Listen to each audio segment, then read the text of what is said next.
Violet was the majority shareholder and de facto leader of a manufacturer for humanoid robots. He was apparently a fighter in the past, but now lived a quiet life in a mansion in the Bahamas. Bored by his carefree lifestyle, Violet decided to enter the King of Iron Fist Tournament 4. There was another significant reason for his entry into the tournament. Violet believed that he could turn his humanoid robots into the ultimate fighting weapons. He believed in a utopian world where inorganic humanoids would carry out the will of their human masters. Violet accelerated the development of a prototype for the tournament. If completed in time, the tournament would be an excellent PR opportunity. Violet's mind was filled with visions of dominating the King of Iron Fist Tournament 4.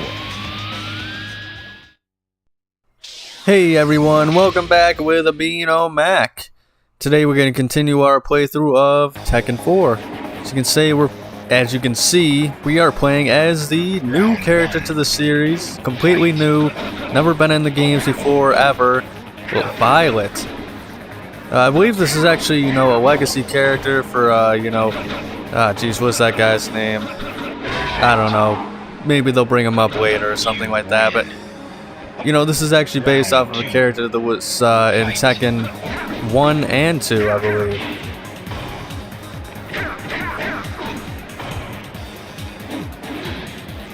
Oof. The Bulldog. It's not often you're able to, rip out those behind grapples in these games. Plus, I just love that grapple in particular because I've gotten so many people in which, you snap the neck and they think they survived, but then they smack onto the ground and they find out they were not as lucky as they thought. Round 1. Fight. But yeah, last episode I ended it by saying that I would talk about what I think about this character and the stories and stuff like that in the modern Tekken games. Well, first off, I don't know why, but they kind of introduced this new Violet character to the game, and he never really returned for some reason. He was in Tekken Tag Tournament 2, actually, I believe, but other than that, he was just kind of cut from the story after this game. Round 2. But yeah, I think what I like about this game and why, I think it sets up the story so well for Tekken 5. I think Tekken 5 wouldn't have been as good story-wise if it wasn't set up so perfectly in Tekken 4 with a lot of the plot lines that were going on in this game. I think that was quite an outro. I think the character, the character motivations are so much better in this game in comparison to a lot of the Tekken games. Of course, at the end of the day, it's here's my reasoning for entering the King of Iron Fist tournament this year or whatever. But I do feel like they've given every character kind of a reason to exist in this game instead of just, I was watching TV and, I seen there was a commercial on for the King of Iron Fist tournament. I got nothing else going on. I might as well, I guess I might as well go out and prove I'm the best fighter in the world for no reason, I guess. And there's still some joke endings to certain characters in this game, but it's few and far between. So, as we've seen with Hwoarang's ending last playthrough, that actually has effect on the story, and Round 1. Fight. I think that's just really cool, and that's how a lot of characters are. A lot of the endings in this game actually have the characters, grow. They aren't just stagnant like they would become in later entries, or just, kind of like, oh well, they beat their motivation, so here's them essentially winning. But it's non-canon, of course, because of course it's not. It is, or of course it's not canon or whatever.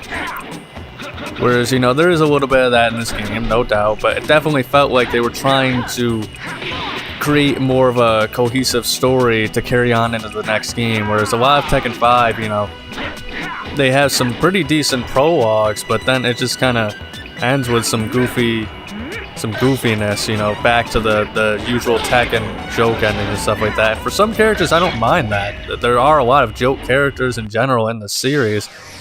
My issue with it is, you know, I just wish that some characters would grow. We could see some new things with, you know, new direction with a lot of characters, and not just, you know, like in Tekken 7, for example, it kind of just stopped the Yoshimitsu and Bryan Fury storyline, and admittedly they should have. I mean, by Tekken 6, I mean, it already played its role, but, you know, they kind of just, there was no thought put into what these characters are doing in that game story mode. They were all just one fights instead of the actual full arcade mode for whatever reason, which is weird because they actually do have an arcade mode in that game. But they just called it story battles. I think maybe 1 or 2 fights in that game may have contributed to something that would come into Tekken 8 later on or whatever. But for the most part, if you were not, I mean, there is the complaint in which if you are not a member of the core Mishima family, you're just not important at all. I mean, that rings true, unfortunately, in these days. I mean, they're even apparently bringing back Heihachi, even though he was supposed to be dead in Tekken 7. And not even as like a, non-canon playable character. From what I've seen, you know, I haven't played Tekken 8, so I haven't even done the DLC or anything like that. Got to get myself familiar on the story, though. But, yeah, it's... Apparently he's just coming back because they wanted him to. I think a lot of people complain about remakes and remasters and all this other stuff. I feel like fighting game franchises, Mortal Kombat and Tekken in particular, are very... they're kind of the opposite aspect of they're not being remade or whatever, but they're getting very stagnant because they refuse to have the series grow. You know, they refuse to have characters die and move on and all that sort of stuff. And you know, I get it. You know, if Heihachi's a major character, I mean, it would suck if my favorite character didn't make the cut in the next game or whatever.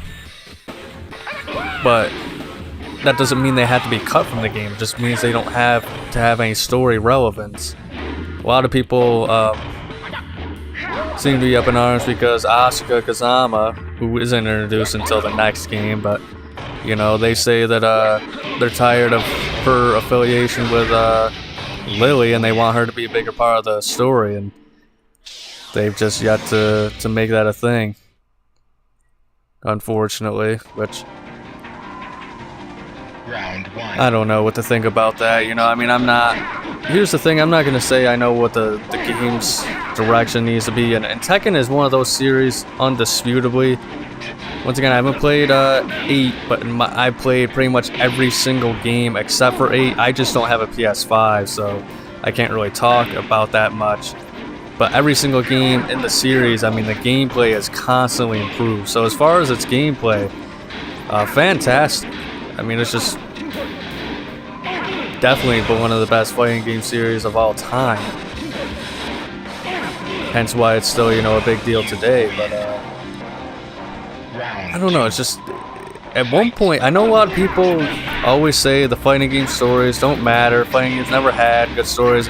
My argument to that is yes, there were simple stories and stuff like that. Yes, you know, they didn't have the story modes back at this time that they do now, but just because it's a little more complicated and they have cutscenes and stuff like that, doesn't mean that they're good stories. And on top of that, I mean, just because it doesn't mean that these are bad stories, it's because they're simpler stories. I feel like a lot of people underestimate how entertaining simple stories can be. But I don't know, I'm in the minority, so. 20 years ago, Lee was expelled from the Mishima Zaibatsu when he betrayed Heihachi and sided with Kazuya at the King of Iron Fist Tournament 2. Thoughts of revenge consumed Lee for a long time, but eventually he realized that it was pointless to kill an old man who probably only had a few years left in his life at best. With that epiphany, Lee distanced himself from fighting and moved to a mansion in the Bahamas to lead a solitary life. one day he discovered a huge sell-off of G Corporation's stock. Lee's intuition told him that something happened within the company. His intuition was correct. The Mishima Zaibatsu attacked G Corporation and caused significant damage to their research facilities. He also learned that the Mishima Zaibatsu was searching for a critical component needed to complete one of their projects. Oddly enough, an announcement was made for the King of Iron Fist Tournament 4 around the same time. Lee's fading passion for fighting was rekindled, along with his resentment towards the Mishima clan. Lee decides to enter the tournament under disguise in order to prevent the Mishima Zaibatsu from discovering his true identity.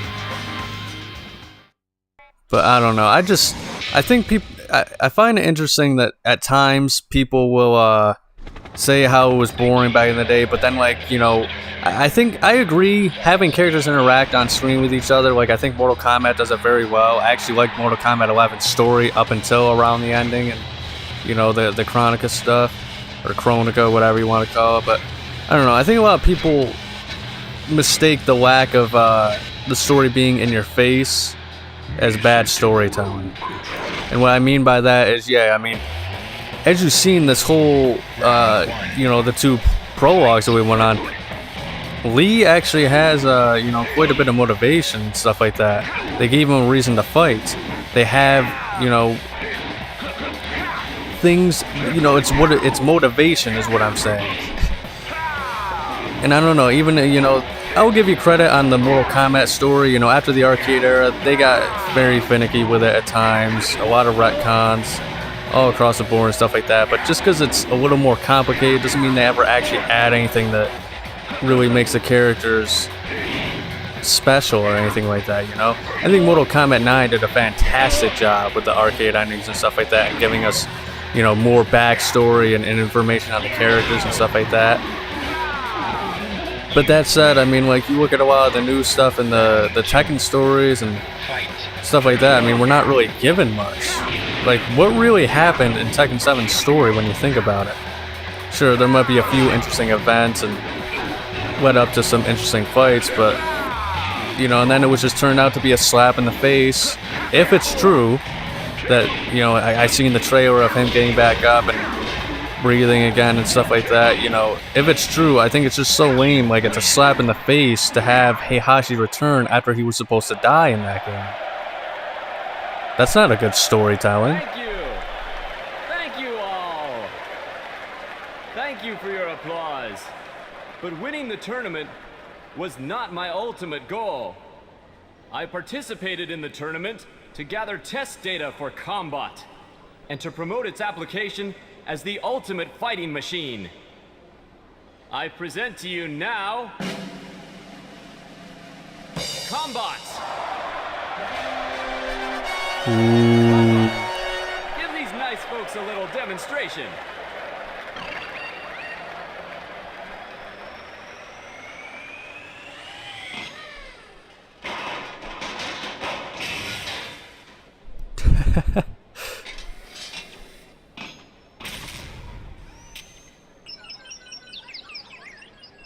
Damn it.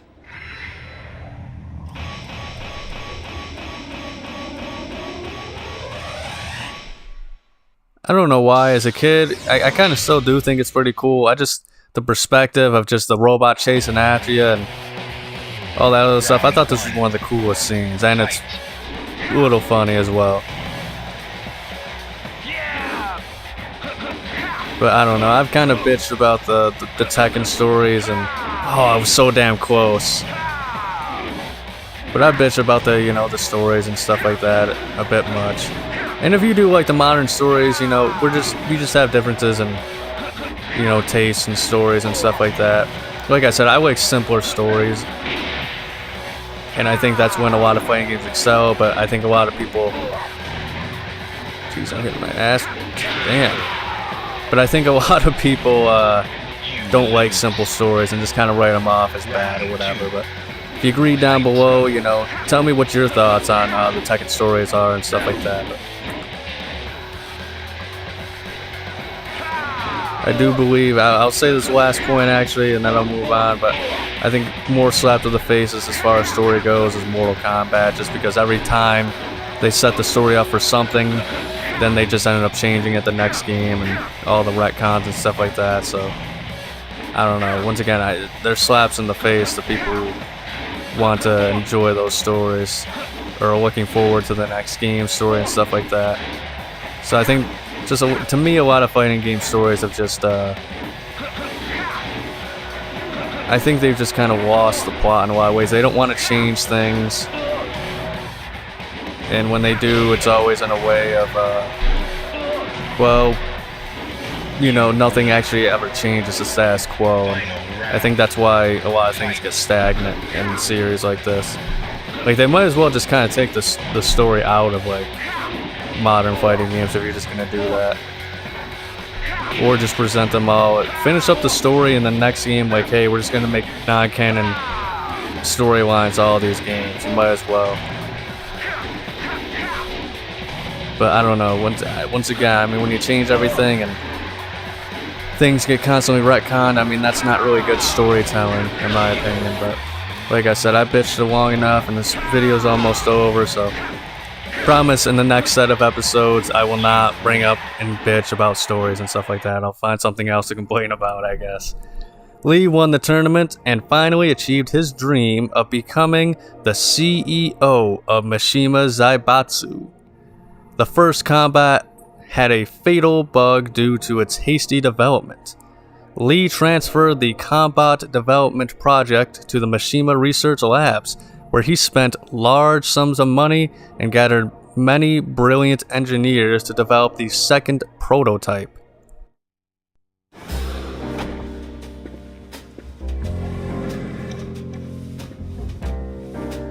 Mr. Lee? The new combat prototype is finished, sir. This one better work to spec. Yes, combat experiments were conducted against Heihachi. 10.23 seconds into the experiment, Combat unleashed a 50-hit combination. Heihachi was completely helpless. Excellent.